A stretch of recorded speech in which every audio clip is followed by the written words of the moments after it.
नमस्कार दोस्तों, स्वागत है आपका हमारे YouTube चैनल में। यहाँ पे आज हम मित्रों बात करने वाले हैं इकाई 4 पे।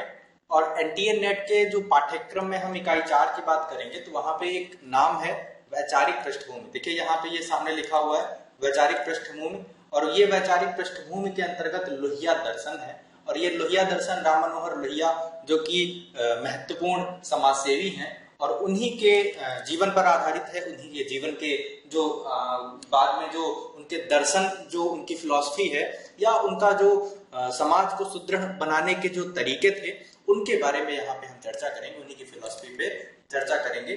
जन्म हुआ था राम मनोहर लोहिया का, जन्म हुआ था मार्च 23 ईस्वी सन 1910 में, और मृत्यु 12 अक्टूबर 1967 में फैजाबाद में इनका जन्म हुआ। तो ये मित्रों बहुत महत्वपूर्ण है।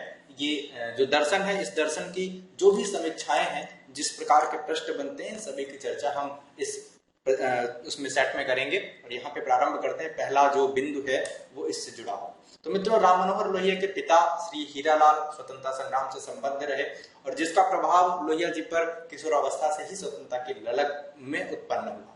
जी हाँ, ये जो प्रभाव होता है, जो उसका परिक्षेत्र होता है, जो बालक होता है, उसके आसपास का जो क्षेत्र होता है, वह उसके जीवन के लिए बहुत महत्वपूर्ण होता है। और पिता से मिलने वाली यह जो देश प्रेम की भावना थी, ये जन्मजात थी और यह उन पर सदैव प्रभावी रही। और आगे चल करके वह अपने इस कार्य में सदैव सफल रहे। वे अपने जीवन काल में 18 बार जेल गए, यानी महात्मा गांधी के संग उनका जो जीवन का जो केंद्र बिंदु था, उनके साथ में निरंतर लगा रहा, और 18 बार उनको जेल की यात्रा करनी पड़ी। मित्रों, अगर वर्तमान समय में बात करें तो 18 बार जेल जाना ये समस्या है, ये चिंता का विषय है। लेकिन अगर हम स्वतंत्रता प्राप्ति के लिए बात करें तो एक देश की लिए एक यज्ञ आहुति थी जेल जाना। और स्वयं जिस प्रकार भगत सिंह स्वयं खुशी से फांसी के फंदे को चूम करके देश प्रेम में देश के लिए शहीद हो गए, उसी प्रकार से 18 बार अपने देश की स्वतंत्रता की जो यज्ञ की आहुति थी, उसमें एक जो कार्य था, एक जो अंशदान था, वो इन्होंने यहाँ से किया। राम मनोहर लोहिया को पक्का राष्ट्रवादी और राजनेता बनाने में भी बनारस विश्वविद्यालय का योगदान रहा। मित्रों, ये हिंदू विश्वविद्यालय ये गढ़ रहा। ये बनारस जो क्षेत्र है, जो आज भी उतना ही प्रासंगिक है, तब भी उतना ही प्रासंगिक था। यह संस्कृति और भारत की जो परतंत्रता था, संस्कृति का विचार लोगों तक पहुंचाने में और स्वतंत्रता प्राप्ति की होड़ में यह क्षेत्र भी बहुत महत्वपूर्ण रहा। बहुत सारी क्रांतियां यहाँ से प्रारंभ हुई। राम मनोहर लोहिया पर कार्ल मार्क्स और फ्रेडरिक एंजल के विचारों का प्रभाव और मार्क्स गांधी जी से प्रभावित जीवन रहा। तो मित्रों, ये जो राम मनोहर लोहिया का जो प्रभाव है, उस पर, उनके जीवन पर इनके पिता के अतिरिक्त Frederick Engels, Marx, Karl Marx, जिनका मार्क्सवाद है, मार्क्सिज्म है, और महात्मा गांधी का जीवन, इन तमाम विचारधाराओं का प्रभाव उनके जीवन पर अनवरत रहता है। हम पुनः देखते हैं लोहिया की प्रमुख रचनाएं कौन कौन सी हैं। Respect of socialist policy, guilty man of Indian partition, Marx, Gandhi and socialism, ministry of Stafford Cripps, India, China and northern frontiers, the caste system, नया समाज, नया मन, 7 क्रांतियां, समलक्ष्य संबोध और धर्म एक दृष्टि। ये इनकी हिंदी में प्रकाशित रचनाएं हैं। कुछ रचनाएं जो है वो अंग्रेजी में भी हैं, और उनकी बात करें तो will of the history 1966, guilty man of India partition ये है 1970, मार्क्स, गांधी एंड सोशलिज्म 1963। तो इस प्रकार से ये जो इनकी विचारधाराएं हैं, जो वह सभी हमें इस रचना में मिलेंगी। अब देखिए, एक एक रचना की छोटी छोटी बात कर लेते हैं। रेस्पेक्ट ऑफ सोशलिस्ट पॉलिसी, हम किसी रचना की बात नहीं करेंगे, सिर्फ हम टाइटल से ही ये पता कर सकते हैं कि उसके अंतर्गत रहा क्या होगा। तो सोशलिस्ट पॉलिसी है, ये समाजवादी जो विचारधारा है, जिसके बाद में अगर हम बात करें तो उत्तर प्रदेश में समाजवादी पार्टी का गठन भी है। मुलायम सिंह यादव भी राम मनोहर लोहिया के इस स्वतंत्रता संग्राम के साथ में वह भी बने रहे, लगे रहे। Guilty man of Indian partition, अब देखिए ये इंडियन पार्टीशन जो बंटवारे की राजनीति थी, उस पर भी इन्होंने विचार व्यक्त किए। मार्क्स, गांधी एंड सोशलिज्म, किस प्रकार से मार्क्सवादी विचारधारा, जिसमें जो सामान्य वर्ग का व्यक्ति था, जो शोषित वर्ग था, निम्न और तुच्छ वर्ग का व्यक्ति था, उस पर भी इनकी नजर पहुंची। मार्क्स की भी बात करी, और गांधी का जो मानवतावादी आंदोलन था, अहिंसा की उद्भावना थी, उसका भी विचार लोहिया के दर्शन पर पड़ता है। मिनिस्ट्री ऑफ स्टैफर्ड क्रिप्स, अब ये भी बहुत महत्वपूर्ण रचना है, India China and northern frontiers, यानी इसके साथ साथ में वो जो सीमा के समझौते थे या जो विदेश से संबंधित जो जानकारी थी उन पर भी उनका ध्यान रहता है। और कास्ट सिस्टम जो कि बहुत महत्वपूर्ण है, अंबेडकर के द्वारा पहले गोलमेज सम्मेलन से जिसका प्रारंभ होता है, उस समय महात्मा गांधी जेल जा चुके होते हैं और उसी समय आरक्षण की राजनीति आती है। जब जेल से वह वापस आते हैं तो इस मसौदे पर साइन करने के लिए उनको बाधित किया जाता है। तो कास्टिसिज्म जो है, जो भारत में जाति प्रथा भी है, उसमें भी कहीं ना कहीं इनका योगदान रहता है। उसको दूर करने में, नया समाज और नए मन को लेकर के नए समाज के गठन करने का काम भी यहाँ रहता है। 7 क्रांतियों की चर्चा है, समलक्ष, संबोध और धर्म पर एक दृष्टि। तो इस प्रकार से इनकी इन पुस्तकों की भी चर्चा हो गई। फिर पुनः देखते हैं हम अंग्रेजी में मैनकाइंड और हिंदी में जन पत्र का संपादन किया। जी हाँ, ये बहुत महत्वपूर्ण है। अंग्रेजी भाषा में एक पत्र का संपादन हुआ मैनकाइंड और हिंदी में जन, और ये पत्र पत्रिकाएं जो थी, ये पत्र पत्रिकाएं स्वतंत्रता प्राप्ति में बहुत ही सहायक भूमिका में रहती हैं। जी हाँ, ये पत्र पत्रिकाएं जो है बहुत ही सहायक भूमिका में रहती हैं। 1955 में एक बहुत महत्वपूर्ण तथ्य की बात है, 1955 की अगर हम चर्चा करें तो ये महत्वपूर्ण है, जिससे उनके विचारों को आज भी उतने ही फलीभूत रखा जाता है। समाजवादी पार्टी का गठन हुआ। लोहिया का समाजवादी दर्शन उस व्यक्ति पर आधारित है जो सामाजिक पद सोपान क्रम में सबसे नीचे आता है। जी हाँ, लोहिया का जो दर्शन है, समाजवादी दर्शन, वह उस व्यक्ति पर आधारित है जो सामाजिक पद सोपान क्रम में सबसे नीचे आता है। जाति, धर्म, शास्त्र, व्यवस्था जिससे चारों ओर जकड़ कर रखा है। जी हाँ, अब ये समाजवादी दर्शन का जो विचार है, अगर हम एक शब्द में अगर हम इनके दर्शन की चर्चा करें तो समाजवादी दर्शन है। समाज को वरीयता और सामान्य जन को वरीयता देने का काम किया। और उसमें क्या कहा कि जाति, धर्म, शास्त्र, व्यवस्था जो है यह उसको जकड़ कर के रखती है, उसी से मुक्त कराना है।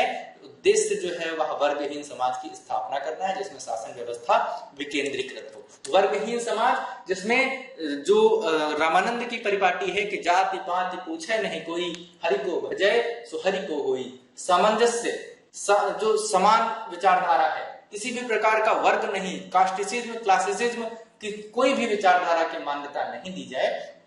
जो परहित सरिस धर्म नहीं भाई, पर पीड़ा सम नहीं अधमाई। जो दूसरे का हित करना है सबसे बड़ा धर्म माना जाए, और दूसरे को दुख पहुंचाना ये सबसे बड़ा धर्म माना जाए। जो तुलसीदास की विचारधारा है उसी का यहाँ पे प्रस्फुटन है। और कुल मिलाकर के यहाँ पे जो समानता है, वो समानता का अधिकार, यानी सब बराबर जैसी विचारधारा को इसके अंतर्गत रखने का प्रयास किया। तो समाजवादी विचारधारा क्या हुई? समाजवादी विचारधारा में समाज को वरीयता दी जाएगी, जहां पर किसी भी प्रकार का वर्ग बंटवारा नहीं होगा। सब आपस में मिलजुल करके हंसी खुशी से और प्रेम भावना से रहेंगे। ऐसे समाज का जो विचार था वह लोहिया जी का था, राम मनोहर लोहिया जी का था। अगर कथन की बात करें तो उनके अनुसार जाति प्रथा के कारण शूद्रों को ठोकर मारने की स्थिति हो गई, वहां समाज की कल्पना नहीं की जा सकती। उन्होंने कहा कि अगर जाति प्रथा के कारण शूद्रों को ठोकर मारना, तो मात्र वहां पे हम शूद्र मान करके उसको ठोकर मार रहे हैं। समाजवाद की कल्पना वहां असंभव है कर पाना, और ऐसी स्थिति में हम मानवता को ठोकर मार रहे हैं। ये उनकी विचारधारा के अंतर्गत आता है।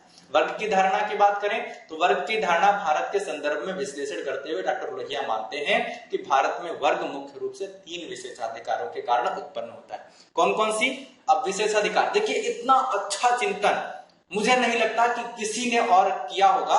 बहुत ही अच्छा सूक्ष्म और सामान्य चिंतन किया, जहां तक लोगों की दृष्टि सामान्यतः नहीं पहुंच पाती, ऐसे चिंतन की भी बात यहाँ पे की जाएगी।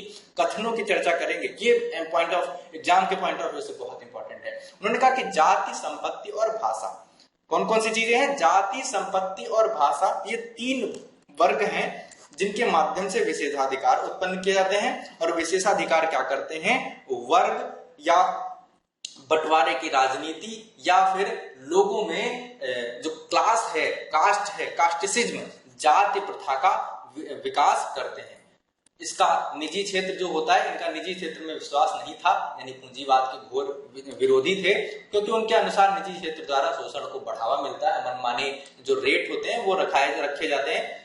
जीवन के बड़े बड़े तथ्य, जन्म, मृत्यु, शादी, भोज, ब्याह और सभी रस्में जाति के चौखट में होती हैं। वे जीवन भर साम्राज्यवाद तथा उपनिवेशवाद के विरुद्ध संघर्ष करते रहे। किसके विरुद्ध? साम्राज्यवाद और उपनिवेशवाद के विरुद्ध वे सदैव अनवरत संघर्ष करते रहे। डॉक्टर लोहिया के अंतरराष्ट्रीयता के संबंधित विचार यह स्पष्ट करते हैं कि उनका दर्शन विश्व बंधुत्व तथा की मान्यता की भावना से उत्प्रोत था। तो इस प्रकार से डॉक्टर लोहिया का दर्शन जो है वह अंतरराष्ट्रीयता के संबंधित विचार के रूप में स्पष्ट करते हैं। अब देखिए 7 क्रांतियों की चर्चा करें। मैंने आपको एक पुस्तक के बारे में वहां पे 7 क्रांतियों के बारे में वर्णन किया। 7 क्रांतियां ये बहुत इंपॉर्टेंट हैं। इनके माध्यम से आपको इनके दर्शन का, डॉक्टर राम मनोहर लोहिया के दर्शन का समग्र सार सूक्ष्म सूक्ष्म बिंदुओं में मिल जाएगा। चर्चा करते हैं कौन कौन सी क्रांतियां थी। इनके दर्शन का मूल सार यहाँ पे उपलब्ध रहेगा। नारी नर समानता के लिए क्रांति। नर नारी यानी यहाँ पे जो एक स्थिति है भारतीय पुराणों में, यत्र नार्यस्य पूज्यन्ते रमन्ते तत् देवता, जो नारी की जो अपमानजनक स्थिति बना दी गई है उसका खंडन, और नर और नारी को, पुरुष और स्त्री को, स्त्री और पुरुष को दोनों को समान रूप से माना जाए। रंग भेद, अब जैसे ये रंग भेद क्या था, गोरा और काला, ये भी यहाँ पे बंटवारे की राजनीति थी, ये भी जाति भेद के रूप में माना जाता है। इसके खिलाफ क्रांति, जाति प्रथा के खिलाफ क्रांति, आर्थिक समानता हेतु क्रांति, जिसमें मार्क्स का जो सिद्धांत था वो उसका पालन किया। स्वतंत्रता तथा लोक विश्व लोक राज के लिए, यानी वसुधैव कुटुंबकम जैसी स्थिति। इसके अंतर्गत क्या बताया कि वसुधैव कुटुंबकम यानी पूरा विश्व को परिवारवाद की संज्ञा दी जाने लगी। विश्व लोक राज, राम राज्य की परिकल्पना भी इनके द्वारा की गई। यह भी स्थिति यह गांधी जी के विचारों से फलीभूत है। हम फिर उसके बाद करते हैं अस्त्र शस्त्र के खिलाफ तथा सत्याग्रह के लिए क्रांति। सत्याग्रह ये तो मूलतः गांधी जी की विचारधारा है। अस्त्र शस्त्र कुछ नया है। अस्त्र शस्त्र यानी जो उस जो यांत्रिक युग है जहां पर जो बम, परमाणु बम या जो जितने भी शस्त्र अस्त्र हैं उनका, यानी कुल मिलाकर के अहिंसा, ऐसी स्थिति, अहिंसावादी स्थिति का वर्णन इसके अंतर्गत किया गया। निजी जीवन में अन्यायी हस्तक्षेप के खिलाफ और लोक पद्धति के लिए क्रांति। अन्यायी हस्तक्षेप के खिलाफ और लोक पद्धति के लिए क्रांति, यानी वर्तमान समय में इस विचारों में से कोई भी ऐसी नहीं है जिसको पालन न किया जा रहा हो। यानी अगर हम डॉक्टर राम मनोहर लोहिया के विचारों की बात करें तो आज भी उनकी प्रासंगिकता है, वह है नहीं है, परंतु उनके विचार हमारे साथ हैं, उनकी धारणा हमारे साथ है, उनकी क्रांति, उनके आंदोलन की चिंगारी हमारे पास में है। अगर हम मिलकर के सशक्त भारत की कल्पना करना चाहते हैं, गणना करना चाहते हैं, तो हम इनके विचारों को ध्यान रखें। तो इसके बाद में बात करते हैं गैर कांग्रेसवाद की अलग जगाने वाले। अब देखिए ये भी कथन बहुत महत्वपूर्ण है। सबसे पहली चीज, समाजवादी पार्टी का गठन 1955 में किया गया गैर कांग्रेसवाद की अलग जगाने वाले। कांग्रेस 1885 एओहुम की अध्यक्षता में जिसका प्रारंभ किया गया था 1885, और लगभग 1955 तक अगर हम बात करें तो उसमें लगभग 55 और 15 70 वर्षों का जो राज्य था वह कांग्रेस का हो चुका था, और वहां पर परिवारवाद जैसी स्थितियां भी आने लगी थी। उन्होंने कहा अंग्रेजी हटाओ आंदोलन की गणना उन्होंने की। मैं चाहूंगा कि हिंदुस्तान के साधारण लोग अपने अंग्रेजी के ज्ञान पर लजाएं नहीं बल्कि गर्व करें। 1955 में ही राजभाषा जो स्थापना हुई, जी हाँ, जो हिंदी भाषा या राजभाषा अधिनियम की स्थापना हुई, और उसी में अगर हम चर्चा करें तो एक नाम भी आता है जिसमें गठन किया जाता है, उसके बाद 1956 से उसको लागू किया जाता है। कुल मिलाकर के अगर हम बात करें तो निज भाषा उन्नति है, सब उन्नति को मूल, बिनु निज भाषा ज्ञान के मिटाए न को सूल। अब पूरी की पूरी पौराणिक जो काव्यधारा है उनका सबका असर उनके ऊपर रहता है। बहुत ही प्रकांड विद्वान थे, विदेश से उन्होंने पढ़ाई भी की, वहां पे स्कॉलरशिप पे उन्होंने पढ़ाई भी की, और भारत आकर के उन सभी स्थितियों परिस्थितियों का अच्छा सा जो संकीर्ण बिंदु थे उन पर भी उन्होंने चिंतन किया, सूक्ष्म से सूक्ष्म जो बिंदु थे उन पर भी चिंतन किया और भारतीयों को इस बारे में बतलाया। तो मित्रों, हमारे चैनल पे आपको जितनी भी जानकारी है वैचारिक पृष्ठभूमि से सब हम आपको बिंदुवत बताएंगे। आप एनटीए नेट से जुड़ी हुई जो भी जानकारी आपको मिले वो हम चाहिए वो हमारे चैनल पे आपको उपलब्ध रहेगी। एनटीए नेट हिंदी साहित्य जो कि सभी परीक्षाओं TGT, PGT, DSSB, first grade, master cadre, assistant professor, PhD entrance, सब के लिए आपको हमारे चैनल से एक अच्छा और सुस्पष्ट पीडीएफ मटेरियल भी प्राप्त होगा। बहुत बहुत धन्यवाद हमारे गुरुचिला एकेडमी में बने रहने के लिए। मैं प्रभात मिश्रा आपकी सेवा में सदैव तत्पर रहूंगा। जी हाँ,